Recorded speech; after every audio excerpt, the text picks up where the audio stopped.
একজন মুসলমানের কবর দাফন করার সাথে সাথে কবরে চাপা মারার সাথে সাথে আযাবে কেন শেষ নাই। 70 থেকে 99টা সাপ ওই জাহান্নামী অকলর কবরের মধ্যে দেওয়া হইব। নাউযু বিল্লাহ। যেই মাত্র 70 থেকে 99টা সাপ একজন নাফরমানের কবরের মধ্যে দেওয়া হয়, আল্লাহর নবী জনাবে নবী করিম সাল্লাল্লাহু তাআলা আলাইহি ওয়াসাল্লাম ফরমায়, ওই নাফরমানের নাকাদি সাপগুতা প্রবেশ করিয়া মুখে দি বাহির হইব, মুখে দি প্রবেশ করিয়া আপনার পায়খানার রাস্তা বাহির হইব। ওই সবাই এখানে নাফরমানের চিৎকার দিয়া কইব, গো আল্লাহ, ওই জমিন আমার তো এত শত্রু ছিল না, আবার তো জমিনের মধ্যে এত বড় কোনো দুশ্মন ছিল না রে দয়াল, ওই এত বড় বড় সাপগুলো আমার কবরের মধ্যে কেন দেওয়া হলো? আবার আল্লাহ জবাব দিবেন, নাফরমান, জমিনের মধ্যে তোমার শত্রু ছিল না তো সেটা ঠিক, কিন্তু জমিন সুদ খাইলে ঘুষ খাইলে কত নাফরমানি জমিনের মধ্যে তুমি করলাই।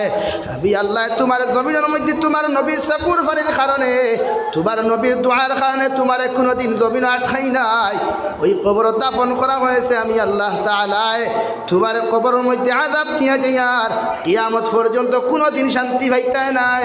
নাউযু বিল্লাহ। তাই তো আমার আল্লাহ তাআলা ফরমান, ওয়া ইন্নামা তুওয়াফাউনা উজুরাকুম ইয়াউমাল কিয়ামাহ।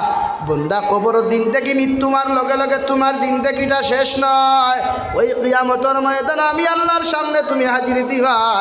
যেই দিন কিয়ামতের ময়দানে আর শাহাদিমন ছায়ার তল ব্যতীত কোনো ছায়া থাকতো না। সারা নবী আর রাসূল হলে শুধু ইয়া রব্বি নাফসি, ইয়া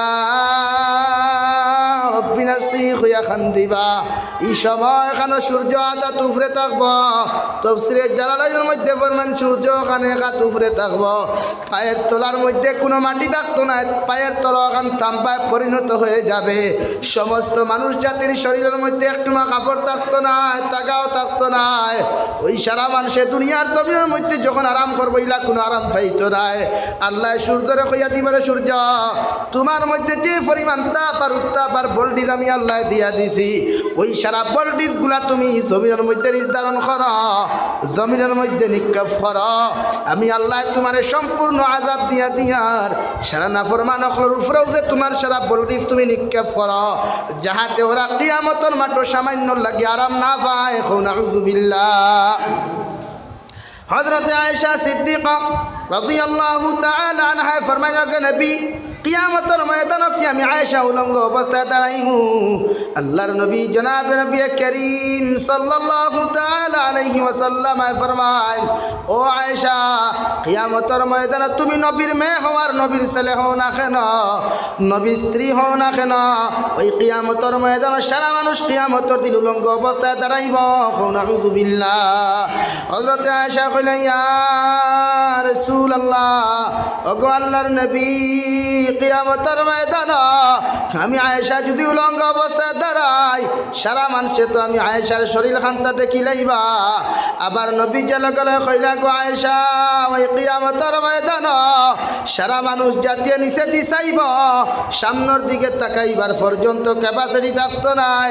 নাউযু বিল্লাহ। হযরত আয়েশা ফরমায়, ইয়া রাসূলুল্লাহ, ওই সূর্য লক্ষ লক্ষ মাইল উপরে থাকার পরেও আমরা গরম জানতাম পারি আর না, কিয়ামতের ময়দানে সূর্য আধা উপরে থাক পরে নবী, ওই সূর্যের তাপ আর উত্তাপ আমরা কেমনে করে সহ্য করব? আবার নবী জবাব দিলা, গো আয়েশা, যে মানুষে 5 ওয়াক্তের নামাজ জমিনের মধ্যে পড়িছে, কোরআনে কারীম তিলাওয়াত করছে, তার দিন থেকে ওখান শরীয়ত সম্মত দিন থেকে ওখান খাটাইছে, ওই মানুষ জাতির শুধুমাত্র মুখ ওখান কামিব। সুবহানাল্লাহ।